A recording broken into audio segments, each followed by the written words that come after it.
Good morning mga idol. Pasensya na, medyo sumakit ang tiyan ko, nasa banyo ako. Gusto ko lang ituro sa inyo kung paano namin ginagawa sa Amerika ang paglilinis o paghuhugas ng aming sarili pagkatapos umebs o tumae o mag number 2. Okay, so medyo patapos na ho ako, kaya maghahanda na akong maglinis. Okay. Una, kumuha ho ng toilet paper. Okay.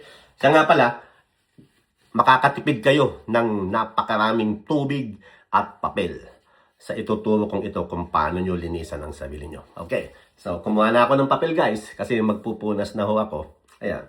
So, unang step, tupiin lang ho ng ganyan. Isa at dalawa. Okay, yan ho yung first step. Second step, pangalawa, punitin mo yung pinakadulo. Okay, tapos ito po, huwag nyong itatapon. Okay, may paggagamitan tayo dyan mamaya. Okay, so ayan na ho, lilinis na ho ako ng puwet ko. Okay, so excuse me po. Okay, so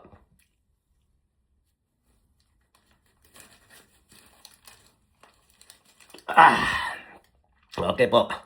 So, ang itsura ho niyan, ganito. Pagkalinis ng mga puwet nyo. Okay? Tae. So, moving on po tayo sa next step.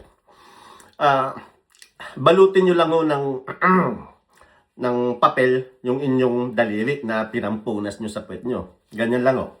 So, punasan nyo lang ho ng maigi para walang matira, walang germs. Okay po?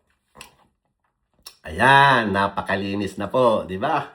Okay, so ito, bahala na ho kayo kung saan nyo itapon. Pwedeng sa inodoro o pwedeng sa basurahan. Okay? Bahala na ho kayo. Ngayon, ang susunod dong step, kunin nyo yung sinave natin na kanto ng papel. Okay? Okay. Tupiin nyo pa ho ito ng isa para medyo tumulis yung dulo. Okay. Okay, ito na po yon.